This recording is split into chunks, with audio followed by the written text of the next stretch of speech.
Bem-vindos à terceira live. Caminho para uma vida plena. Oferecimento: Associação Norte Paranaense da Igreja Adventista do Sétimo Dia.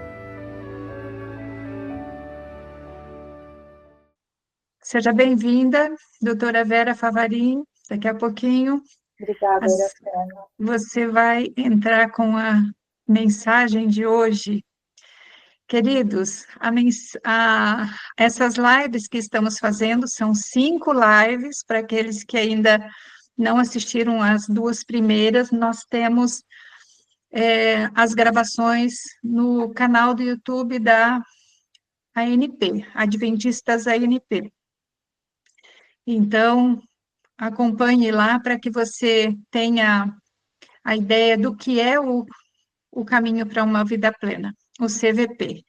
É uma bênção que chegou para a nossa igreja, para abençoar os nossos membros e abençoar a todos nós. Nós já tivemos o privilégio de passar pelos 12 passos e vamos ingressar num segundo ciclo. E estamos apresentando essas lives para dizer o que significa, né? Já tivemos a primeira live com a doutora Kátia Reinert, que é a líder de saúde da Associação Geral. Tivemos a segunda live com o pastor Ricardo Coelho, que foi pastor distrital numa das primeiras igrejas a implantar o CVP no Brasil, ali em São Paulo, na Igreja da Nova Semente, e também na comunidade Morumbi. E hoje nós temos a doutora Vera Favarin, ela vai estar falando sobre vícios e como manejar, e na próxima semana teremos a 4ª live com a Débora. A Débora Amorim, ela é líder do CVP lá em São Paulo, na Igreja da Nova Semente, em Morumbi. E no final teremos uma apresentação, eu vou apresentar junto com a Débora as ferramentas e os materiais que nós utilizamos nesse processo todo do CVP. É uma bênção nós estarmos participando desse projeto que chegou para abençoar a nossa comunidade, para alcançarmos mais corações para o reino dos céus. Então, nós cantaremos agora um louvor. O Leandro vai colocar o Renova-me, e nós vamos cantar, depois vamos orar para a programação de hoje se seguir. Cantemos.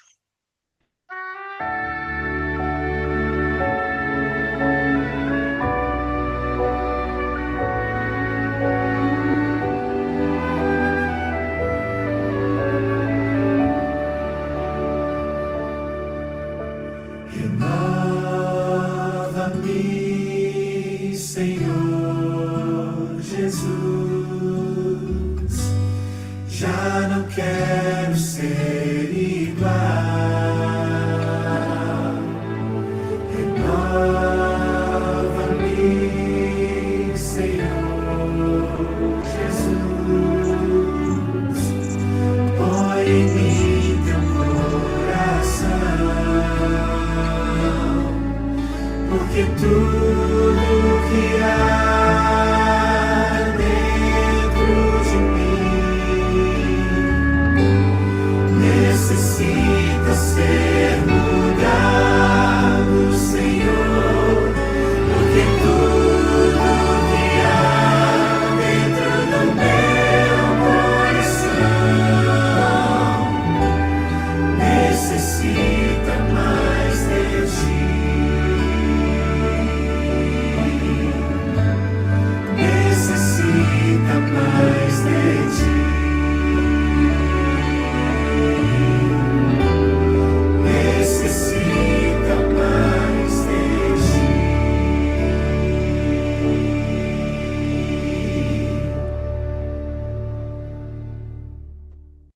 Vamos conversar com Deus? Senhor, nosso Deus e nosso Pai, te agradecemos por este momento especial, onde temos a oportunidade de nos encontrarmos, ainda que online, para falarmos do teu reino, para falarmos de um projeto que já está sendo uma bênção por todo o mundo, está alcançando muitas pessoas, e temos a oportunidade de fazermos parte deste presente que o Senhor nos dá. Que o Senhor possa abençoar a oradora da noite, doutora Vera Favarin, que seja uma bênção, que ela venha trazer a mensagem direta do Senhor e que possamos entender um pouco mais desse tema tão importante, tão relevante para as nossas vidas e para as vidas de outras pessoas. Que o Senhor a use e nos use também, que possamos estar com o coração e a mente aberta para receber o seu Santo Espírito e essa mensagem vem direto do Senhor. Te agradeço em nome de Jesus. Amém. Amém. Muito bem, chegou o momento de ouvirmos a doutora Vera Favarin.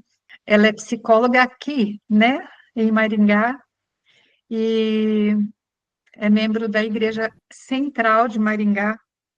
E o tema que ela vai expor hoje é Compreendendo o Vício e as Intervenções Preventivas. Que Deus te use, doutora Vera. Amém. Boa noite a todos, que bom estar aqui com vocês, esse projeto tão lindo.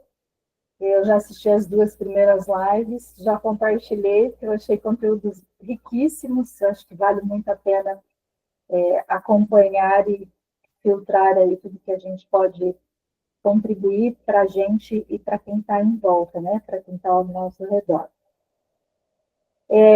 Quando a Iracema me convidou para a gente falar sobre vício, eu fiquei pensando ali, né, como abordar isso. E eu quero começar fazendo uma pergunta para vocês. Quem quiser compartilhar no chat, fica à vontade, vai ser interessante essa participação. Quando você ouve a palavra vício, o que vem à mente? Quem quer compartilhar? Fiquem à vontade para compartilhar. O slide aqui, a nossa tela já tem uma fumaça, né? Dá uma conotação aí de um vício. Os primeiros que vêm à mente, quando eu fiz essa pesquisa, é álcool. Pornografia veio em terceiro, mas ela saiu aqui em segundo, mas o segundo é drogas. Jogos de azar, que inclusive ele está no DSM-5 como uma doença mesmo, jogos de azar.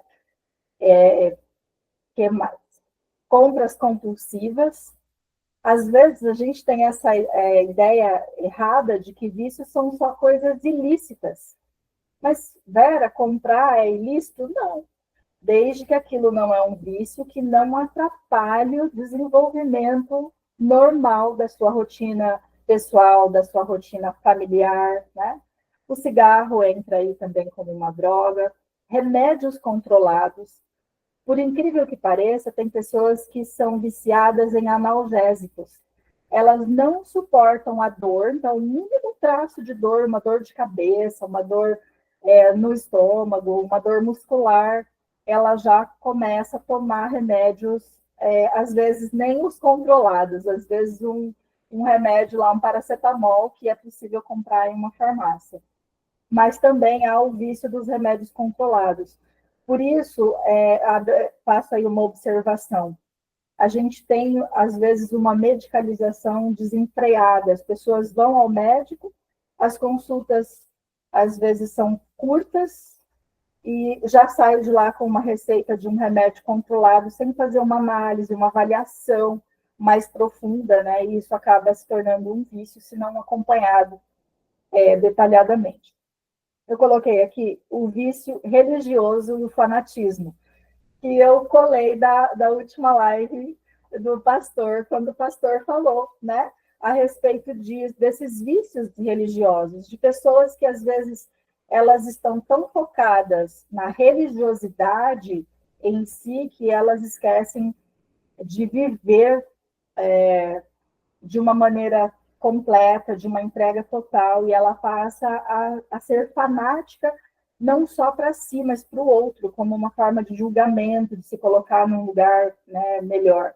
O vício no trabalho, e muitas pessoas, às vezes, não conseguem desconectar do trabalho, nem para dormir, nem final de semana. E o que é vício? O vício, ele é um padrão repetitivo de comportamento ou uso de substâncias.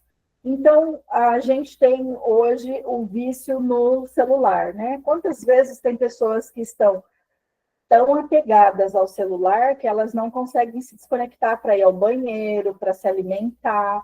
Então, não é uma substância, é um objeto, mas não deixa de ser um vício.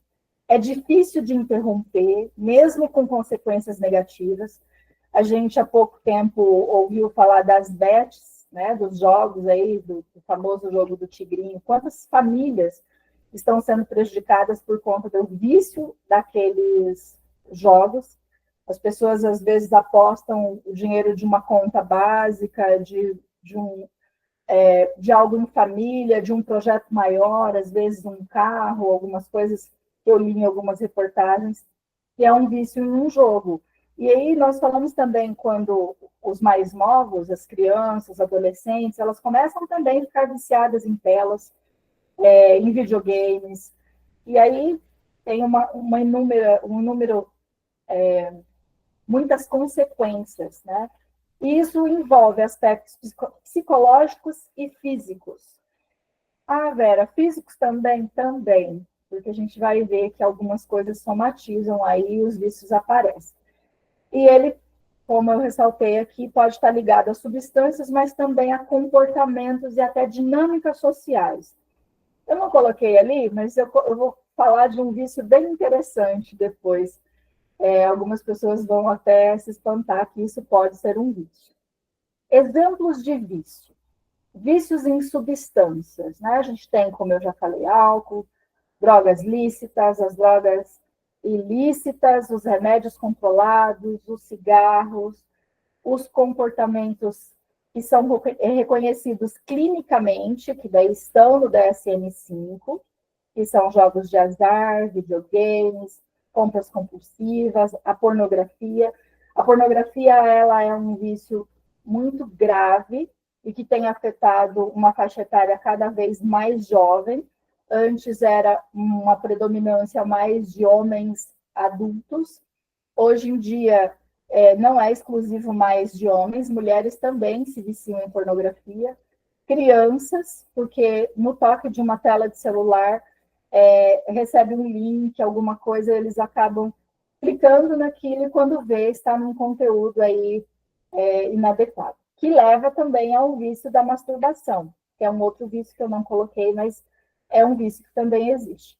E os comportamentais sociais, que são os subjetivos, aqueles que não parece vício, que muitas pessoas nem acham que é um vício, mas é o vício do trabalho, pessoas que não conseguem se desconectar, né, sacrificam a família, o lazer, a saúde, às vezes, ao invés de estar com a família, à mesa do jantar, no momento agradável do dia, finalizando ali o dia, a pessoa está respondendo um e-mail, respondendo um WhatsApp, às vezes levanta no meio da noite para ligar o computador para esqueci, será que eu anotei isso? E não consegue realmente desconectar, então também é um vício. O vício religioso, como a gente falou, quando a fé vira uma rigidez extrema, a pessoa controla a si mesma, controla os outros, tem uma intolerância, anula a sua vida pessoal só para ficar ali controlando tudo e todos, religiosamente falando. E o vício da fofoca. Essa, quando eu comentei com uma amiga, ela falou, fofoca? Eu falei, sim. Tem pessoas que elas sentem a necessidade constante de ficar falando sobre outras pessoas, para se autoafirmar, às vezes para se sentir incluído no grupo. Então, algumas pessoas, elas fazem fofoca porque todo mundo, quando quer saber o que está acontecendo na família, no grupo de amigos, no trabalho, já sabe quem é o porta-voz ali das notícias. E acaba se viciando. Para se sentir parte, para se sentir integrante de um determinado grupo, acaba se viciando aí na fofoca. E todos esses vícios, eles têm malefícios. Tudo ele vai prejudicar as pessoas, né? Quem faz, quem está em volta. Qual é o ciclo do vício? Todo vício, todos esses que eu mencionei, e outros que, porventura, eu não mencionei, mas que, às vezes, você sabe, né? O vício de algo aí, do açúcar, o vício de... Enfim, o vício que alguém tiver, ele tem um ciclo. E esse ciclo, ele se repete. Ele começa com uma dor emocional. Então, é uma sensação de incômodo, é uma ansiedade, é a solidão, é o estresse, é a baixa autoestima, às vezes a pessoa está com raiva. E quais são os sinais? Tensão física, às vezes a ruminação de um pensamento, de um comportamento, vontade, às vezes eu já ouvi assim, nossa, Vera, se tivesse um botão para eu desligar meu cérebro, para eu desligar minha cabeça, então tem essa vontade de se desconectar. E ela pode ser, né, essas coisas, a baixa autoestima é muito grave nisso tudo. O segundo passo do ciclo do vício, a busca por alívio imediato. Então, o cérebro ele busca uma solução rápida. Ele quer substituir, quer ocupar por uma substância, um comportamento, aquilo que está incomodando. Então, vem a vontade, vamos colocar aí, quero comer doce, vamos colocar que é um vício em açúcar. Eu estou me sentindo triste hoje, meu dia foi ruim, eu vou comer um doce e vai passar. E aí a pessoa, ela se justifica. Não, é só por hoje, eu mereço. É só porque aconteceu isso no trabalho, eu não vou comer amanhã, é só hoje. E aí, quando a pessoa vê, ela já está nesse ciclo, repetindo, todo dia se justificando, né, por hoje. O terceiro ponto aqui, a sensação temporária de prazer ou alívio imediato. Então, comi o doce, aquele vazio, ele foi preenchido. Que bom, tem ali uma compensação, né? O nosso cérebro ele é movido pelo princípio do prazer. Então, o desprazer do trabalho foi compensado com um doce, com um sorvete, algo ali que eu me compensei. Então, vem aquela sensação ali de que, tá bom, tá gostoso, porque o cérebro libera dopamina, então tem alívio daquele desprazer e agora tem aquele prazer. Então, tem um relaxamento rápido, um pensamento de que, funcionou, tá vendo? Falam que tá errado, mas funcionou para mim. Mas logo depois vem o aumento da tolerância. Então, eu comi doce hoje porque eu fiquei chateada, fiquei triste por algo que aconteceu no trabalho. Amanhã acontece de novo, eu faço a mesma coisa, daí eu já não me dou por satisfeita, de repente, por comer um quadradinho de chocolate, eu preciso de meia barra. No dia seguinte, eu preciso de uma barra inteira, ou com o passar do tempo. Então, vai aumentando a tolerância. Quando a gente fala de álcool, de drogas, todos os exemplos que eu citei, tudo também vai aumentando. A frequência ela vai ficando maior, né? Não dá mais, não alivia a mesma quantidade. Então, aí o que acontece? A pessoa começa a aumentar a frequência, aumentar o estímulo e começa a esconder cada vez mais das pessoas, esconder do outro. Precisa de muito mais, né, para sentir o mesmo efeito. O quinto passo são as consequências negativas.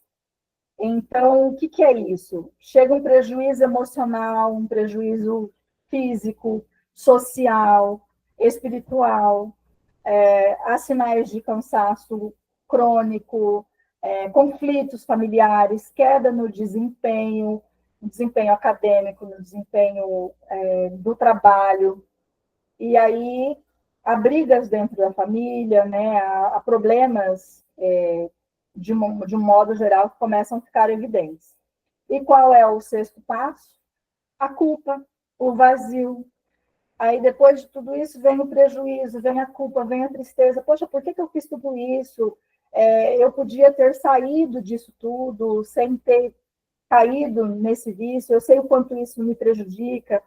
E quando eu ouço isso em consultório, as pessoas elas realmente têm consciência de que aquele vício ele está sendo prejudicial.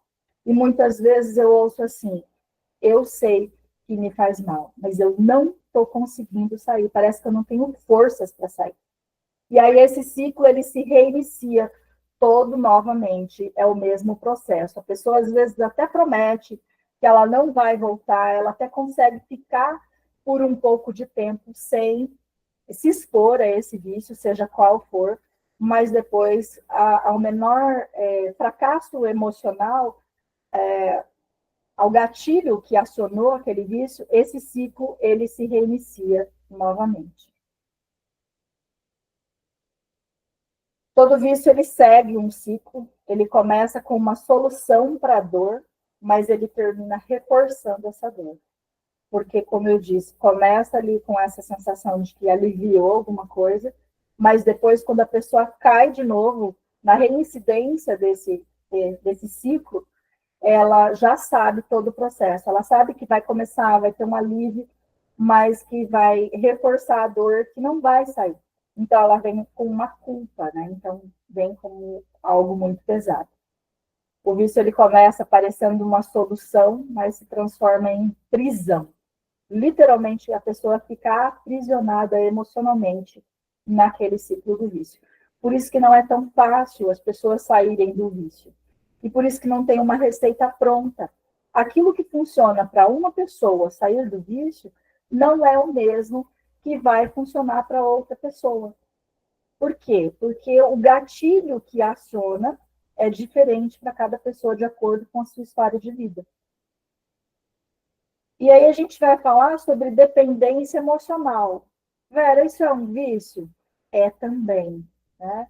Tem pessoas que são viciadas em depender do outro, elas não conseguem fazer as coisas. E o que é essa dependência emocional? Ela é caracterizada por um padrão de necessidade afetiva extrema. Se associa aí um comportamento de submissão, sacrifício em prol do outro. Então, a pessoa se diminui, ela se anula para que o outro esteja bem. Ela quer agradar o outro de toda maneira para que ela não perca essa outra pessoa. Então, as características são, né, medo de abandono, anulação dos próprios desejos da identidade para agradar o outro, crises de ansiedade quando o outro se afasta. E, normalmente, quem tem a dependência emocional, acontece esse ciclo. O outro, ele sabe que o dependente, ele é alimentado por aquele ciclo. Então, a pessoa que está sendo a âncora daquela dependência, ela manipula o dependente. Ela humilha, ela faz a pessoa se anular mais ainda, mais do que a pessoa já está se anulando, para poder viver. Então, ela controla realmente a vida do outro. E aí a pessoa que tem a dependência emocional, ela tem um ciúme excessivo, ela tem uma insegurança muito grande. Por quê? Porque ela está sempre achando que o outro pode abandonar, o outro pode ir embora. Então, ela fica nessa amarra, né, de dependência. E quais são as causas possíveis? Na maioria das vezes, há um histórico de rejeição ou abandono na infância. Quando a gente vai analisar isso, psicologicamente falando, dentro do consultório, a gente consegue encontrar essa rejeição ou um abandono na infância.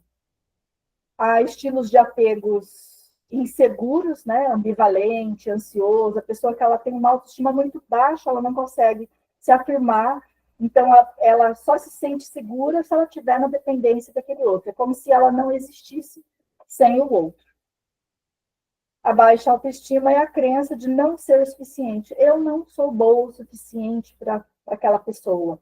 Eu não sou boa o suficiente para o meu filho. Eu não sou boa o suficiente para o meu marido. Eu não sou boa o suficiente para os meus colegas de trabalho. Então, pessoa está sempre se diminuindo e aumentando o outro e fazendo muito pelo outro. E quais são as consequências? Relacionamentos abusivos, porque a pessoa que é a âncora da dependência, ela trata esse dependente de qualquer maneira, ela faz ali, né, no ditado popular, de gato e sapato mesmo. O dependente emocional, ele acaba se isolando socialmente, porque ele fica só em função daquela pessoa que ele depende emocionalmente. E ela não tem grupos de amigos, porque o outro provavelmente poda isso, então ela não consegue ampliar o seu ciclo. Às vezes, até dentro da família, há algumas quebras de relacionamentos. Então, se do marido em relação à esposa, ou da esposa em relação ao marido, fica só esses dois, não amplia o círculo de amizade. E se é no trabalho que tem essa dependência com uma pessoa, também. E às vezes a gente observa isso com crianças. Às vezes tem crianças que têm idade pré-escolar, ou idade ali da educação infantil ou fundamental 1, elas já começam a criar uma dependência de um determinado amiguinho ou amiguinha, e aí só fica com aquela criança. E os professores, às vezes, observam. No intervalo, está com aquela criança. Quando é um trabalho, precisa estar fazendo com aquela criança, precisa sentar perto daquela criança, se tem aniversário, se tem alguma coisa, tudo ela vive em função daquela criança. O dia que o amigo falta, a criança que é dependente emocionalmente, ela fica desestabilizada. Então, é bastante grave essa dependência emocional.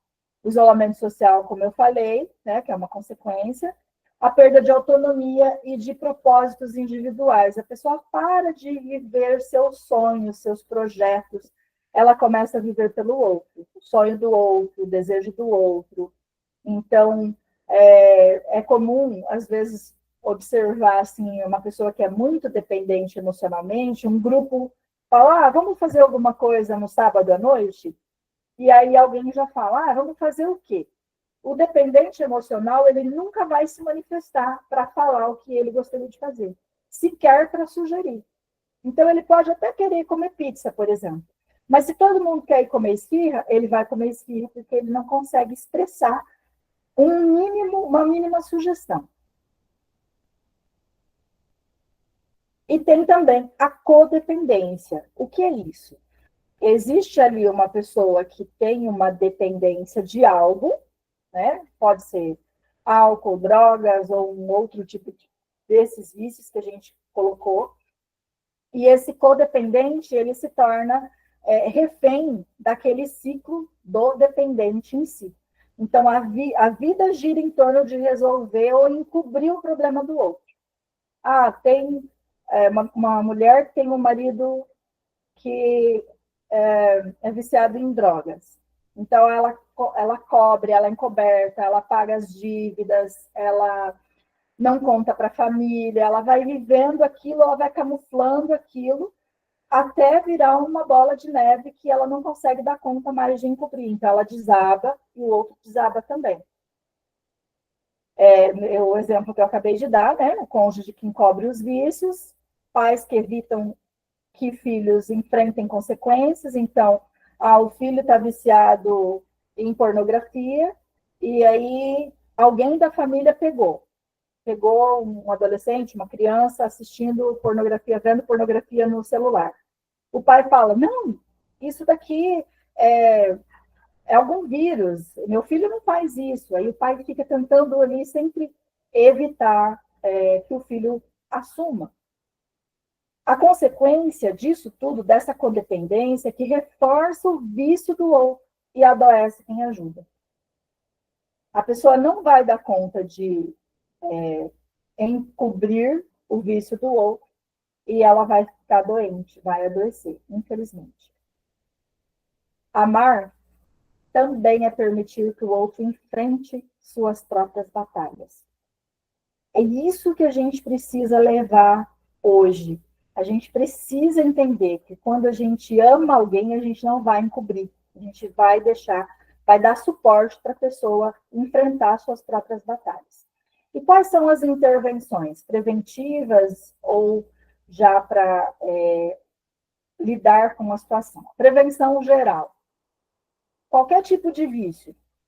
A terapia, ela vai ajudar. Terapia individual, a terapia em grupo, grupos de apoio são excelentes, e aí entra, né, o que o projeto se propõe aqui, e não é fazer terapia no grupo, é um grupo de apoio em si. A terapia individual, a terapia familiar, tudo isso vai ajudar com bons profissionais, e cada tipo de vício é necessário você buscar um profissional que tenha especialidade naquilo lá. Por exemplo, eu não atendo vícios de álcool e drogas. Por quê? Porque não é a minha especialidade. Então, se eu me deparar com um paciente que tem esse tipo de vício e eu entender que o conflito dele é esse, eu vou encaminhar para uma outra psicóloga ou psicólogo que faça esse tipo de atendimento. Então, é importante que tanto a pessoa que busca quanto a família tenham essa clareza de que é necessário buscar profissionais capacitados para cada tipo de situação. Grupos de apoio também, né? A gente não vai buscar um grupo de apoio, um Alcoólicos Anônimos, se o vício é de compras compulsivas. Então, cada vício precisa ir buscar o grupo de apoio necessário. Reconhecimento do problema. É preciso reconhecer. Primeiro, do próprio indivíduo. Eu tenho um vício em quê? No que está me prejudicando? E é comum algumas pessoas falarem, mas eu não prejudico ninguém. Eu faço isso e o maior prejudicado sou eu apenas.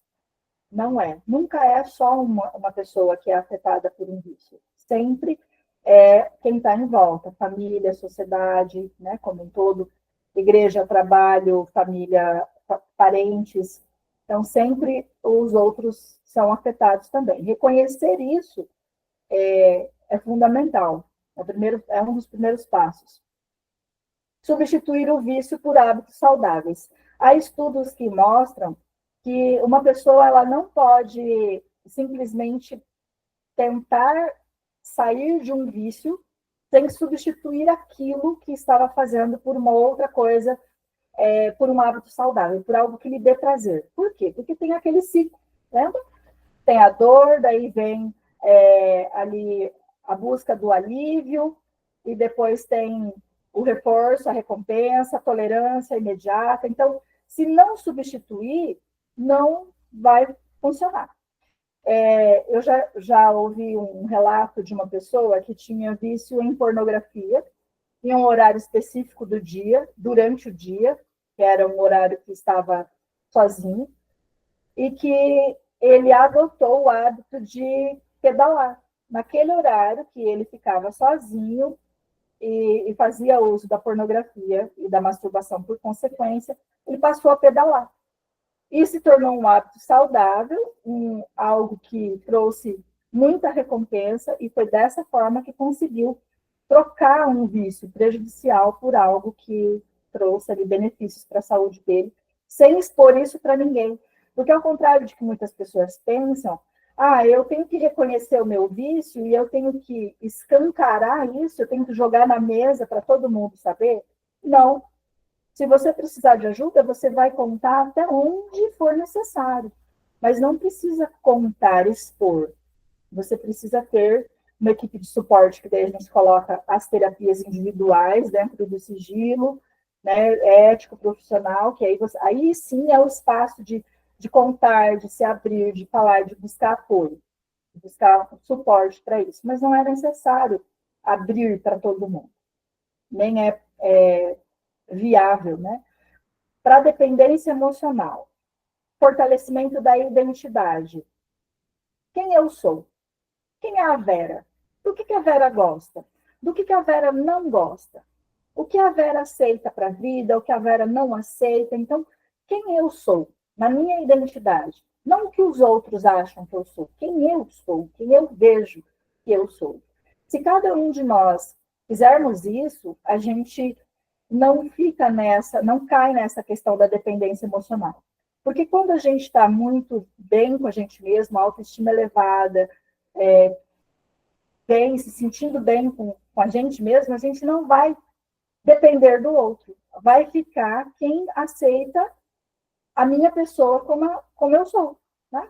Então, eu costumo dizer assim, quando você está com baixa autoestima, você depende do outro e o outro normalmente te despreza. Mas quem está com a autoestima elevada, está seguro de si, as pessoas olham e falam, nossa, eu não sei o que a Vera tem, eu não sei o que a Iracema tem, o que o Leandro tem, mas olha, eu não sei, mas é uma pessoa tão agradável, eu gosto de ficar perto. E aí a pessoa fica sem ter essa relação abusiva. Por quê? Porque a pessoa está com a identidade fortalecida. Criar hobbies próprios, então, não é jogar videogame porque o irmão gosta de jogar videogame. Se o irmão gosta de jogar videogame e você gosta de pintar Bob Goods, vamos pintar Bob Goods, né? Se o marido gosta de fazer jardinagem, mas a esposa gosta de culinária ou gosta de ouvir podcasts, cada um vai olhar para os hobbies que são seus. Qual é o meu hobby? Eu faço uma pergunta para os meus pacientes, às vezes, que eles ficam me olhando assim, né? Quando eu vou falar de autoestima, de gosto, de como você se conhece, eu pergunto assim, como você gosta do seu ovo? Você sabe como você gosta do seu ovo? Se pergunte, você que está me vendo agora, você sabe como você gosta do seu ovo? Cozido, com a gema dura, com a gema mole, mexido, omelete. Como que você gosta do seu ovo? Porque o que acontece? As pessoas com baixa autoestima ou com uma dependência emocional, elas tendem a gostar daquilo que o outro gosta. Então, lá em casa todo mundo gosta de ovo mexido. Então eu também gosto de ovo mexido. Mas será que é assim mesmo que eu gosto? Ou será que o meu ovo, a maneira que eu gosto é um ovo cozido? Então pense, parece bobinho, mas é um movimento que faz você pensar. Já atendi casais que diziam assim, eu durmo sempre do lado direito da cama, mas eu prefiro o lado esquerdo, só que eu nunca falei para o meu cônjuge. Aí o outro olha, sério? Eu dormi a vida inteira do lado errado da cama porque eu não queria te contrariar. Então, olha como a gente entender pequenos detalhes, saber como é que a gente gosta das coisas é importante, né? Estabelecer limites. A gente precisa aprender a dizer não. Às vezes, o não que eu digo para o outro é o sim que eu estou dizendo para mim. O que a gente está dizendo sim para tudo? Dizer sim para tudo, às vezes, é se anular. É depender emocionalmente, não apenas de quem está em volta, às vezes, depender de muitas pessoas, menos de si próprio. Então, quais são os limites? O que é que eu aceito? Em que momentos? Para a codependência, apoiar sem encobrir. Eu vou apoiar quem quer que seja que estiver ao meu redor, mas eu não vou cobrir, não vou acobertar os erros. Eu não vou passar pano, como dizem os jovens. Eu vou apoiar, mas você vai assumir a responsabilidade daquilo que é seu. Comeu açúcar? Alterou a sua glicose? Está passando mal? Então, você precisa agora fazer uma reeducação alimentar, entender que você não pode ter esse excesso de açúcar. Usou alguma substância que acabou fazendo mal? Qual é a responsabilidade que você tem nisso? Então, apoio sem cobrir, sem fazer pelo outro. Permitir que o outro enfrente as consequências. Não é, meu filho foi lá, fez uma coisa, e eu vou lá e eu assumo a responsabilidade. Não. É ele que vai assumir a responsabilidade. Eu vou orientar, vou conduzir, seja para o filho, para o marido, para a mãe, para o pai, né? No trabalho. A gente tem que permitir que o outro assuma a consequência. Por quê? Porque é assim que vai crescer enquanto ser humano, é assim que vai entender quais são os valores, os princípios que tem na vida e que precisa. Queridos, libertar-se da dependência é um ato de amor por si e pelo outro. Leve isso para a sua vida. Obrigada. Se tiver alguma pergunta, estou aberta agora.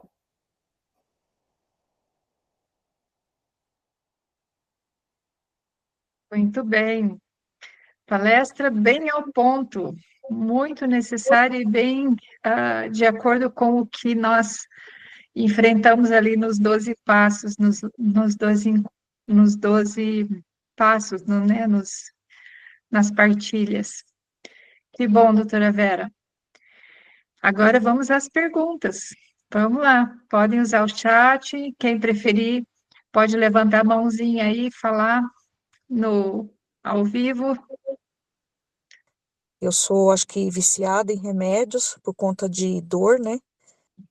Então, é uma situação bem complicada que eu vivo, né? Aí, por conta disso, eu acredito que eu também tomo remédio controlados por conta do que eu vivo, né? E eu tenho fibromialgia, problema na coluna, então, por conta disso, eu acho que eu viciei em medicamentos também, né? E eu já tentei várias formas de me libertar, mas eu não consigo, né? Mas, assim, eu sou uma pessoa, assim, bem alegre, sabe? Eu gosto de viver, eu levanto com alegria, sabe? Eu oro, eu falo com Deus. Eu sou uma pessoa, assim, eu não tenho depressão. E eu, às vezes, vou para a igreja, eu tenho que levantar, eu tenho que, né? Por conta que eu sinto muita dor, né? Então, e assim, eu não tenho problema nenhum de saúde, sabe? Eu não tenho diabetes, eu não tenho colesterol, eu não tenho tireoide alterada, nada, nada, nada. Eu tenho uma saúde perfeita. Só que eu tenho fibromialgia, eu sinto muita dor. E é E isso, tá? você faz acompanhamento com o médico regularmente para o uso desses Sim, medicamentos? Uhum. sim, eu Algumas faço, né? questões fisiológicas, realmente elas precisam de medicamento. Mas precisa entender se tudo isso que você está vivenciando fica só na parte fisiológica ou se tem algo emocional. Quando tem emocional, é necessário buscar ajuda psicológica, né? Que bom. Eu sei que assim, que esse problema que eu tenho é emocional. Só que Uhum. assim, é um emocional que não afeta a minha mente, graças a Deus. Que eu sou uma pessoa bem feliz, bem grata mesmo, tudo que eu vivo, sabe, diariamente. Mas eu sou uma pessoa limitada a fazer várias coisas por conta dessas dores. Lamento por isso. Eu espero que o tratamento te dê mais qualidade de vida, que a terapia ajude. E o caminho é esse, né? Um acompanhamento multiprofissional, porque cada um vai atender ali a uma carência daquilo que você tem. Ela tá, a gente tá tentando, né? E assim, eu acredito que, né, eu tento ter uma vida normal, mas, né, graças a Deus, eu ainda agradeço a Deus por todos os dias, né, levantar e ir para a luta. Sim, trabalhe isso na sua terapia, para que você seja suporte para ela, mas que você não absorva tudo isso para você não ficar em sofrimento, né? Isso, tá bom. Obrigada, viu? Imagina. Leandro? Leandro Vieira, ele enviou a seguinte pergunta. Boa noite, obrigado pela mensagem. Quando não conseguimos sentir... Opa, correu um pouquinho a pergunta aqui, ó. Quando não conseguimos sentir que somos amados, mesmo sabendo que somos, isso pode ser um sinal de algum problema emocional não resolvido? Os Pode. erros que cometo, em vez de assumir a responsabilidade somente, sinto que sou um erro e um ser humano mau, por ser quem sou. Olha, Leandro, você não é um ser humano mau. Quando você, mesmo sabendo que é amado, você não se sente amado, tem sim algo no seu emocional que precisa ser trabalhado. Por que você não consegue receber esse amor? Às vezes está ali em algo que você não se sente merecedor, um sentimento que está ali distorcido. Então é importante você trabalhar isso em terapia, buscar apoio, para que você entenda que você é sim merecedor de amor e merece ser feliz, merece se sentir amado e solucionar esse conflito que você tem. Obrigado pela resposta, doutora Vera. A Cristiane perguntou o seguinte: boa noite, doutora Vera. Estou em processo de identificação na codependência. E nessa semana acabei me identificando. Na verdade, passei pelo processo ali, né? Pelo emocional, fisiológico, social, igreja, familiar. Tudo ocorreu após a separação. E desejo vencer para ajudar a outros. Hoje sou acompanhada por uma rede de apoio e desejo aprender e vencer para ensinar o caminho a outros. Sua fala foi muito clara e gostaria muito de conhecê-la. O processo para vencer é muito longo. Ou depende de pessoa para pessoa? O processo ele depende de pessoa para pessoa. Por quê? Olha o que você trouxe já. Você trouxe aí uma separação, inclusive é uma das coisas que eu estudo mais profundamente, que é a educação emocional, sexual e prevenção ao abuso sexual infantil. Eu vou deixar meu arroba aqui, meu contato também. Será um prazer conhecer você. O que eu puder ajudar, ou qualquer um que está acompanhando, precisa de acompanhamento psicológico, Cristiane. Não dá conta de resolver esse conflito sozinho, tá? Precisa. Pode salvar aí quem de vocês tiver interesse, né, em falar comigo. No meu Instagram eu falo, inclusive, mais para pais de adolescentes sobre essas coisas, porque foi algo que eu vi muito latente e urgente de olhar para essa questão, porque quando não há a informação sobre sexualidade, que daí a gente é tema para outra palestra, né, Iracema? Mas sexualidade não é igual sexo, sexo está dentro da sexualidade, só para eu fazer um resumo bem breve aqui. Quando não há essa educação sexual adequada, a criança ou adolescente cresce com algumas inseguranças. Por quê? Porque sexualidade é afeto, é carinho, é toque, é segurança, é como eu me vejo, me percebo, como eu me relaciono com as pessoas, como eu me relaciono comigo mesmo. Quando não há isso, há uma dependência emocional do outro. Por quê? Porque há uma falta, há uma insegurança naquele indivíduo que não foi educado da melhor maneira possível. E quando há esse rompimento ali, né, da infância ou da adolescência com um abuso sexual, então isso causa um trauma que precisa, sim, de psicoterapia para ser elaborado. Espero ter ajudado brevemente e fico à disposição para você me procurar, Cristiane. Tudo de bom para você. Daniele Canabrava, seja bem-vinda. Ela fez o seguinte comentário: participar do caminho para a vida plena, seguindo os 12 passos, é uma ótima oportunidade de irmos avançando na nossa caminhada pessoal. É uma bênção esse projeto. Não é terapia, mas é terapêutico.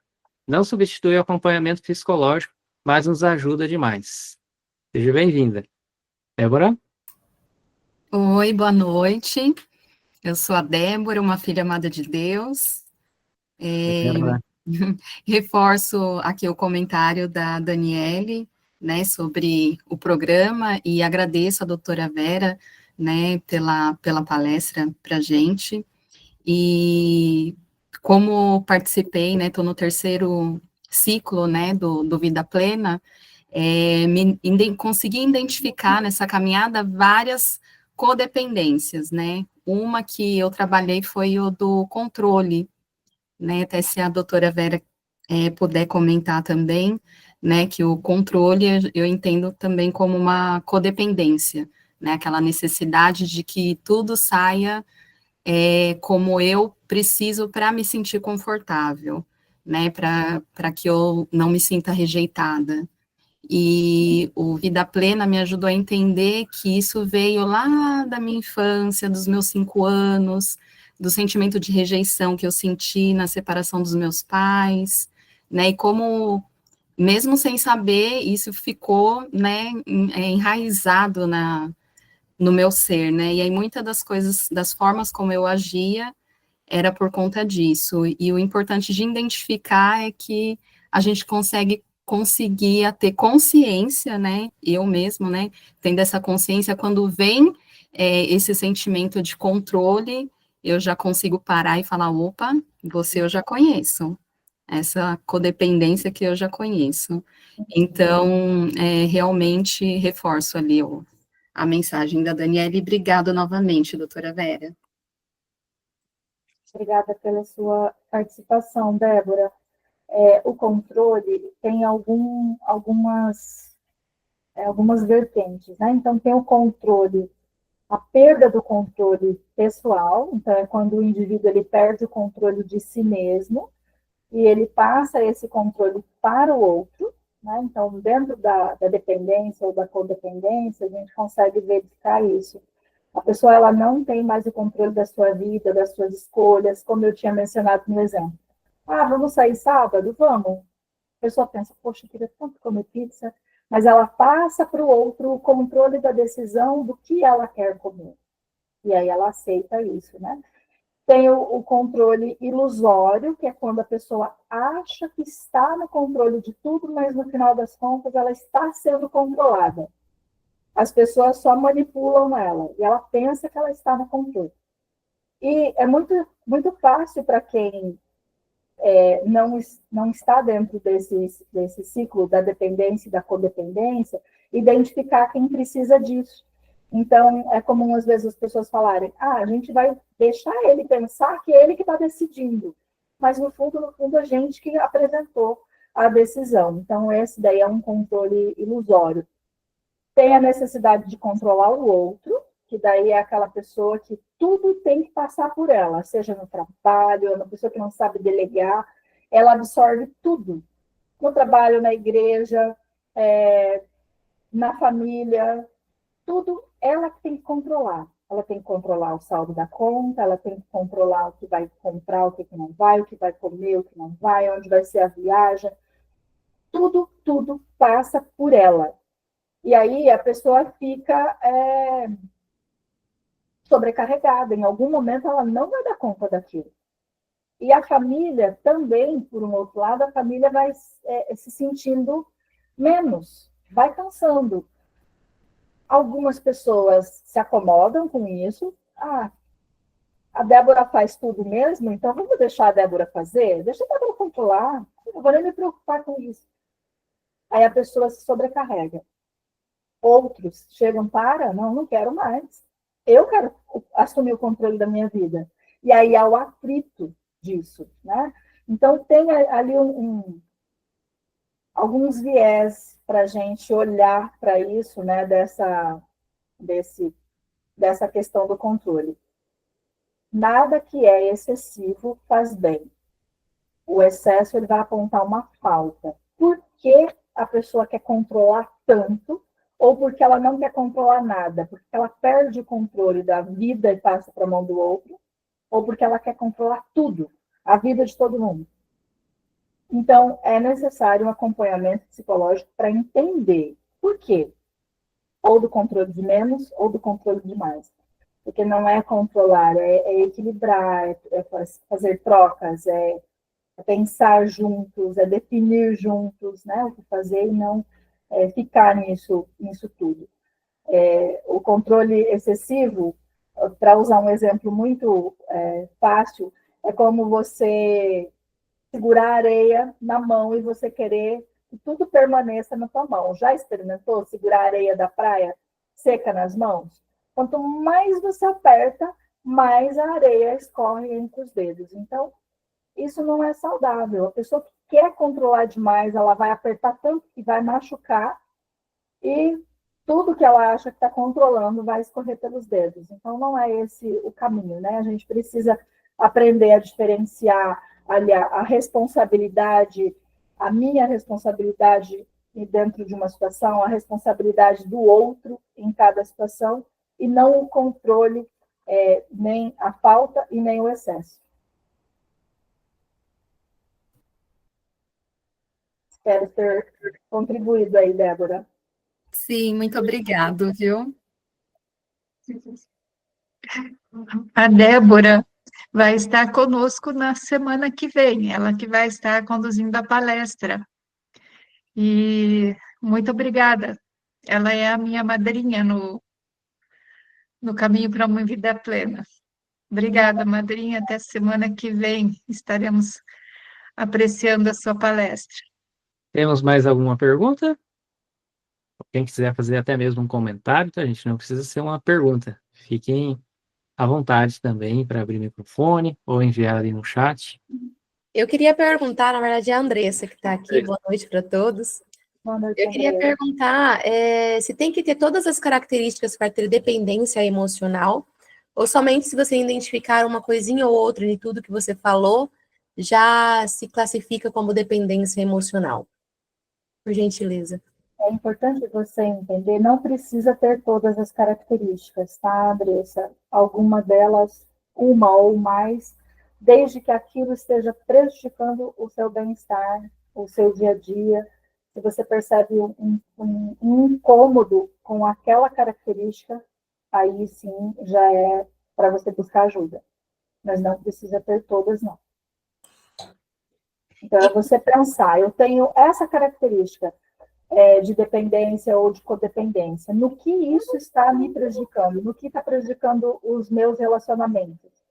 E aí você analisa e pensa, não, eu preciso de ajuda realmente, porque isso está me causando esse tipo de conflito.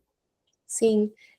Quando a gente identifica uma ou duas características ali de tudo que você pegou e falou, e entende que a gente tem a dependência emocional, mas que o parceiro, no caso, nem sabia que você tinha, porque ele não é esse que você colocou, que abusa, que coloca você, que quer que você realmente dependa dele, pelo contrário, coloca você assim, vai, faz, você é capaz, você consegue, pode ir, não precisa de mim, você pode, te incentiva para que você faça. Só que você acaba ficando meio preso em algumas circunstâncias, assim, que você quer depender daquela pessoa, né? Existe isso também, doutora? Existe sim, porque aí a dependência e a codependência, ela depende muito mais da pessoa em si do que dos outros. Então, colocando aí o exemplo, né? O marido, ele não é aquela pessoa que tem uma relação abusiva, uma relação de explorar isso. Mas a esposa, às vezes, tem essa dependência ou uma codependência. Por quê? Porque tem algo dela, do emocional dela, que está acionando esse tipo de gatilho. Então, é preciso a esposa buscar ajuda para entender qual é a origem. Por que eu estou nesse ciclo? O que é que me leva a isso? Como eu me sinto? E aí, trabalhar dentro dessa investigação para entender desde quando. Por que dessa pessoa? Antes de eu ser dependente ou codependente dessa pessoa, já teve outras relações que aconteceram? Como foi? O porquê disso? Então, é realmente investigar. E depende muito mais da pessoa em si do que das outras relações, na maioria das vezes. Por quê? A gente não tem o poder de mudar o outro. Então, que bom que já tem um marido que não tem essa relação tóxica, né? Se tem, isso já é um bom avanço aí no processo. Pensando nessa questão de que você não tem o poder de mudar o outro, é você olhando para aquilo que precisa ser mudado em você.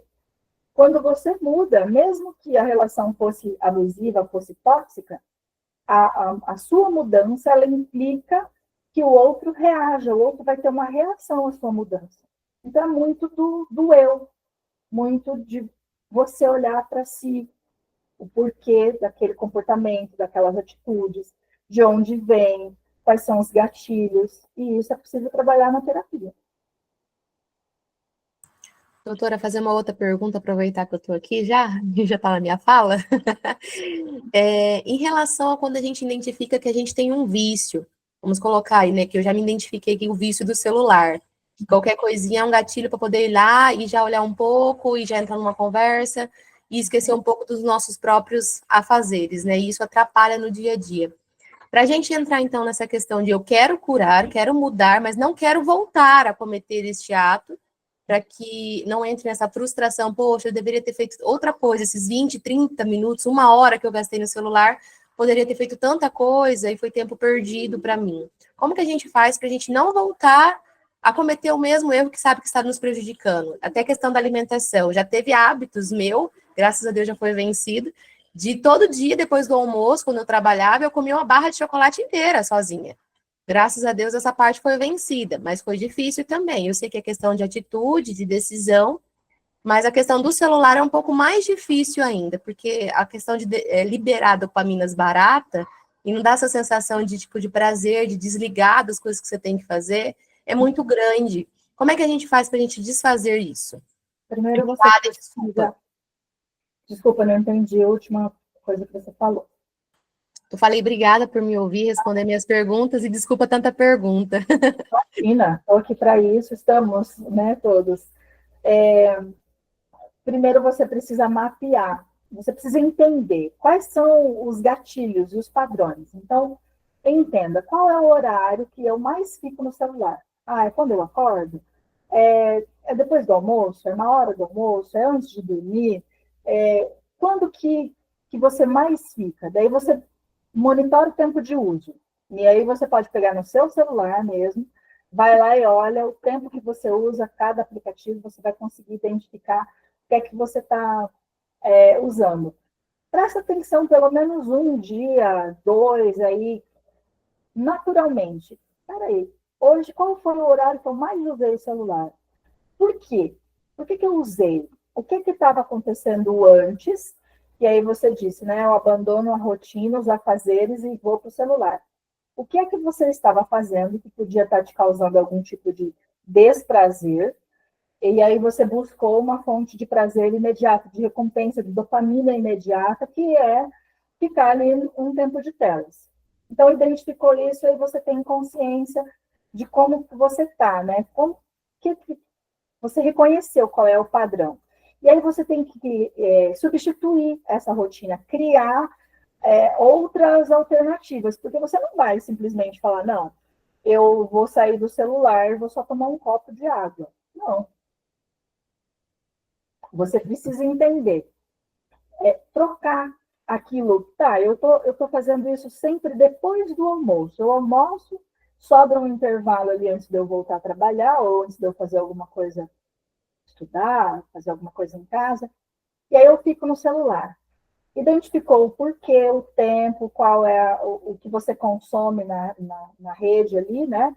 E aí você troca. Quando você sentir vontade de fazer aquilo, você vai fazer outra coisa. Então, ao invés de ficar no celular, eu quero fazer alguma outra coisa. Então, eu vou pegar um livro e eu vou deixar um livro sempre à mão, perto, para que, pensei de ficar no celular, eu vou ler. Eu vou fazer, não sei, pensa alguma coisa que vai te atrair. Muda o ambiente, deixa o celular. Eu vejo depois do almoço, o celular fica na mesa, fica no meu bolso. Deixa o celular num outro ambiente, num outro lugar onde você não tem acesso e vai fazer outra coisa. E vai buscando outros tipos de recompensa. Como eu falei, a leitura, a caminhada, conversar pessoalmente com alguém. Precisa buscar uma satisfação. Por quê? Porque estar no celular é uma busca de prazer imediato. Como você falou, liberação de dopamina imediata ali, barata. E como que você não vai recair disso? Você vai manter essa vigilância ali. Tem pacientes meus que falam assim, eu desinstalei o Instagram. Eu estava ficando muito tempo no Instagram, desinstalei o Instagram, ela não excluiu a conta, desinstalou o aplicativo do celular. Porque não está no celular, às vezes está no computador, então, quando quer olhar alguma coisa no Instagram, vai lá no computador olhar, mas não está tão fácil ali na palma da mão. Então, coloca uma senha no aplicativo. Existe essa maneira de você pegar um aplicativo específico e você bloquear aquele aplicativo com uma senha. Lidar com o estresse. Tá, vamos colocar um exemplo de uma dona de casa. Poxa, eu estou com a pia cheia de louça para lavar depois do almoço, saiu todo mundo para o trabalho e eu fiquei aqui e só eu que vou ter que lavar aquela louça, mas eu não estou a fim de lavar aquela louça agora, eu vou ficar no celular. Lida com aquilo. Tá, mas e se eu for lá e eu já lavar a louça, porque eu já fico livre daquilo logo, e aí eu tenho tempo para fazer outra coisa? o que vai me trazer uma recompensa? Eu posso pensar, a louça pia toda suja, a recompensa vai ser a pia limpa. Aquilo te traz recompensa? Porque eu estou te dando um exemplo que pode não ser para você, e aí você precisa pensar o que é uma recompensa para você. Se pergunta no decorrer de alguns dias, né? Ou de repente você fala, hoje, a partir de hoje, eu não quero mais ficar tanto tempo no celular, nesse aplicativo, ou no WhatsApp, conversando, jogando conversa fora, ou lendo mensagens de grupos. Faz uma análise em uma semana. Está funcionando? Eu estou conseguindo sair? O que eu tenho feito que está sendo realmente efetivo? E cria uma rede de apoio. Peça ajuda para alguém, comunica para o marido, para o filho. Olha, eu preciso evitar de ficar no celular tantas horas depois do almoço. Então, me ajuda? Essas pessoas vão te ajudar. E aí você compartilhou o plano, você se sente também comprometida. Poxa, eu falei para o meu marido que eu não ia ficar no celular. E aí ele está me vendo agora no celular. E isso serve para outros vícios também, né? A gente precisa escolher quando, como a gente vai usar cada ferramenta, porque hoje a gente não vive mais sem celular, né? A gente tem muitas facilidades. O celular, sabendo ser usado, a gente sabendo usar, é uma ferramenta excelente. A gente faz muita coisa muito boa. Eu faço atendimentos online. Eu tenho uma paciente que mora no Líbano e ela faz a sessão dela pelo celular. Porque o computador dela só fica no trabalho, ela gosta de fazer a sessão na casa dela. Lá no Líbano é 6 horas a mais do que aqui, né? Então, o nosso horário de terapia é um horário que ela já está em casa e ela usa o celular. Então, eu vou falar para ela, não use o celular, porque o celular pode ser um vício e pode ser algo prejudicial. Não. Mas de que maneira está sendo usado isso? E para outras coisas também, né? Como eu falei do uso de medicamentos, de analgésicos, por exemplo. O paracetamol é um medicamento completamente ruim? Não. Para os pacientes que têm dengue, no período da dengue, é só Novalgina ou paracetamol. Não pode fazer uso de outros medicamentos. Então, para aquele momento, paracetamol é bom. Mas todos os dias, se eu fico com uma dorzinha, eu já não quero lidar com aquela dor, eu tomo um paracetamol. Está voltando. Outro paracetamol. Daqui a pouco, o rim e o fígado já não dão conta mais de processar. Então, tudo a gente precisa entender. Qual é o processo? O que me leva? Qual é o gatilho? Qual é a minha fuga? O que eu busco? E o que eu quero fazer? E pequenas mudanças. Não espere, de repente, que você vai se comprometer hoje a não ficar muito tempo no celular e daqui a pouco, amanhã você já conseguiu. Às vezes, sem perceber, você vai pegar o celular e vai falar, nossa, eu esqueci do meu compromisso comigo mesma, mas estou retomando. Coloca o celular lá de novo e retoma, né? Até ficar um hábito. Eu uso o celular para essas coisas, mas não fico mais em redes sociais, por exemplo, né? Espero ter ajudado. Alguém mais gostaria de fazer algum comentário? Alguma pergunta? Eu gostaria, Leandro. Boa Oi, Daniele. noite. Boa noite. Eu sou Daniele, uma filha amada de Deus. Muito obrigada, doutora Vera, pelas explanações. É uma bênção a gente ter profissionais qualificados para nos ajudar também nessa caminhada, né? Na verdade, o que eu gostaria de falar inclusive, em relação um pouquinho disso do que a doutora Vera falou, comentando, e é literalmente uma caminhada, né? Não são soluções de uma única vez. E eu acho que essa é a proposta do Caminho para uma Vida Plena, e por isso que é tão bom participar dessa caminhada, onde ali nós estamos todos juntos em busca, sim, também do autoconhecimento. A gente vai trabalhar também questões de negação, tantas coisas que estão escondidas, né? Ou que a gente escondeu porque sente vergonha, ou porque até o nosso próprio cérebro, né, acaba escondendo para nos poupar de algumas coisas. Então, é um processo onde a gente percebe, né, como que Deus vai desvendando tantas coisas através dessa caminhada e que a gente não está sozinho. Então, você ter um grupo seguro, onde você pode compartilhar abertamente, sem medo do julgamento, onde você pode falar, e há muito poder na fala, né? Quando a gente coloca para fora, o nosso cérebro também processa de uma forma diferente. E sabendo, e eu sempre falo isso, eu até tinha escrito, né, que não é terapia, e não substitui a terapia. Né? Existem muitas questões que a gente precisa realmente de um profissional qualificado, mas é um processo terapêutico, né? No sentido de que a gente vai aprendendo, vai descobrindo, vai caminhando, é um processo longo e às vezes a gente fica um pouco inibido, nossa, mas eu vou me comprometer com um ano participando, um ano vai passar a gente fazendo ou não fazendo, né? O tempo passa de qualquer forma, então se tem a oportunidade de poder ingressar e participar para o próprio desenvolvimento, é realmente transformador, né? Uma oportunidade única e maravilhosa para todos nós. Eu estou no meu 3º ciclo e cada vez mais a gente vai se descobrindo, a gente vai aprendendo consigo e também com o outro. Então, é uma bênção.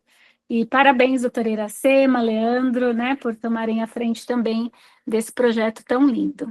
Então, era só para agradecer. Que bom, Dani, obrigada, bom te ver aqui, e obrigada pelo seu comentário, muito oportuno. O caminho para uma vida plena mostra para a gente que todos nós temos dependências, todos nós temos alguma coisa para melhorar. E esse ciclo que nós já participamos, passamos pelo primeiro, vamos começar o segundo ali por setembro, provavelmente, e já nos mostrou que temos coisas para trabalhar e temos outras, né, que já estão se evidenciando aí com esse autoconhecimento. Obrigada pelo seu comentário, foi muito, muito bom. O Luiz Gil, ele fez alguma coisa, ele escreveu ali, não dá para saber se foi uma afirmação ou se é uma pergunta. Você gostaria de fazer uma pergunta, Luiz? Iracema, eu acho que o comentário do Luiz, ele vem ali também com o que a Daniele comentou, né, que é um processo, não, quando ele coloca aqui, né, que não tem uma cura definitiva. Para a psicanálise, por exemplo, nenhum processo terapêutico ele leva a uma cura total. Muitos falam assim, nós não somos completamente terapeutizáveis. Então, não tem como a gente falar, poxa, eu saí daqui, eu tinha um problema, eu cheguei aqui, eu não tenho mais problema nenhum. Não, vão surgindo outros e outros comportamentos e a gente vai entendendo como é o nosso funcionamento, a gente vai aprendendo recursos quando as coisas vão surgindo. Mas, às vezes, esse caminho para a mudança, ele é longo, ele tem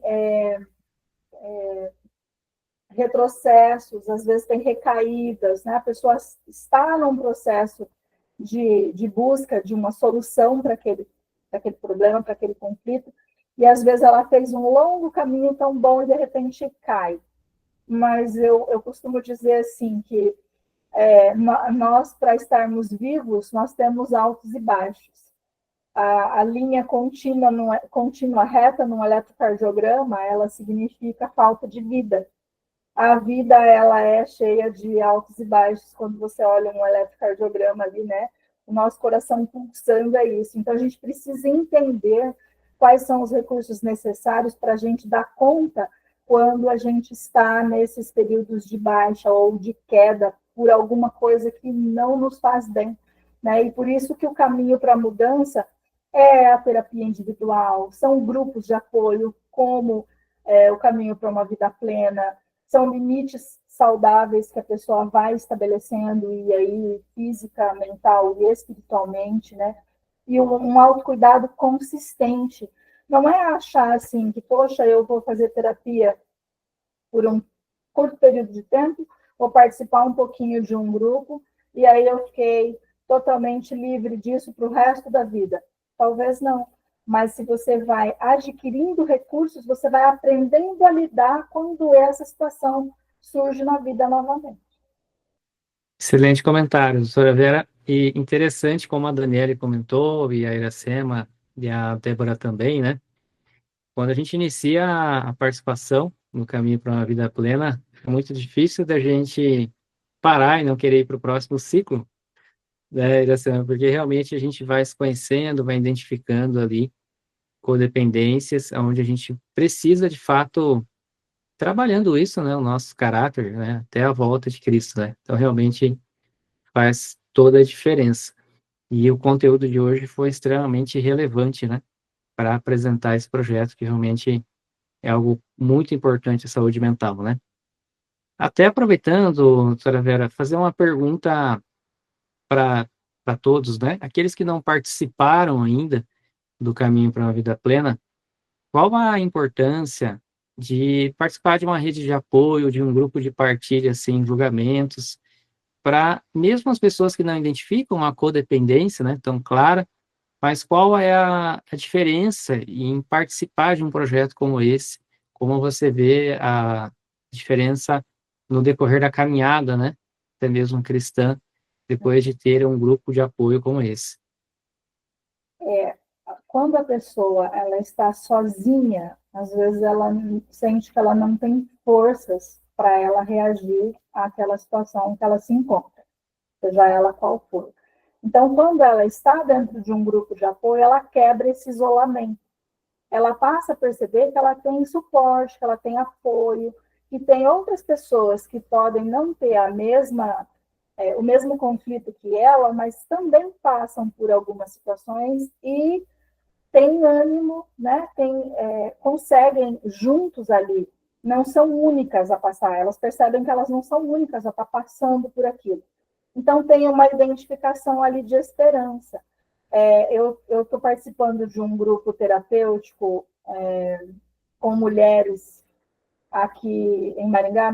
São 12 encontros, nós já fizemos 8 encontros. 8 encontros nós já fizemos. E o tanto que a gente percebe que quando a gente levanta alguns temas, e aí algumas mulheres elas falam, nossa, eu achava que só eu passava por isso. Porque às vezes elas se fecham, né, naquilo que é um conflito, que tem vergonha de expor. E aí, quando é levantado, tem uma pessoa nesse grupo que conduz, que fala sobre, abre para que as pessoas possam compartilhar as suas experiências, elas se identificam. E aí tem essa esperança de que, poxa, mudar é possível, não sou só eu que estou nisso, né? No grupo há o apoio emocional, tem aprendizado prático, né? Porque sempre tem essa troca. A responsabilização e o compromisso, como eu falei agora há pouco para a moça a respeito do celular, quando eu estou num grupo, eu compartilho algo e aí é como se eu tivesse responsabilidade com quem está ali comigo. Então, eu estou com a Iracema, com o Leandro, e olha aqui no grupo, mais tantas pessoas. Então, eu me comprometo. Quando eu estou sozinha, eu penso, poxa, não, mas eu me comprometi com o grupo. As pessoas estão esperando algo, né, de mim. Há esse crescimento pessoal, né? Então, o grupo de apoio é esse lugar onde a dor encontra a voz. E a voz encontra a força. Né? É como se eu chegasse lá e você, num ambiente, e eu posso ter voz. E a minha voz, ela encontra a força que vem do outro. E isso me dá suporte. Então, o grupo é extremamente importante. Muito bem, eu acredito que já não temos mais perguntas. Só uma e frase. O nosso tempo já está no finalzinho. Só uma Edson frase. Cuco, seu comentário vai ser ótimo. Pode falar. Bem curto, mas ao ponto. Quando a doutora Vera... Obrigado, doutora Vera, pelas palavras suas aí. Olha, foi muito interessante. Eu teria muita coisa para dizer, mas aqui não dá tempo. Mas algo aí na tua conversa. Os meninos que participavam comigo na partilha pessoal, A gente ia lá, o primeiro encontro ali, depois íamos para a partilha pessoal. E eu ficava os ouvindo, e eles me direcionavam. Não por tanto aquilo que eu estudava em casa, e depois eu ia para lá para falar, e eu sou muito falante, aqui eu estou quietinho, tenho dois ouvidos e uma boca só, né? Então tem que ficar mais quietinho, dá tempo para todo mundo. Mas quando eu os ouvia, tá aí o Leandro, que era o meu amigo caminhante, ainda é, não era? É, e mais os outros meninos, eu não sei se tem mais alguns deles aqui, o que eles falavam me dava forças para vencer uma codependência terrível, chamada de independência total.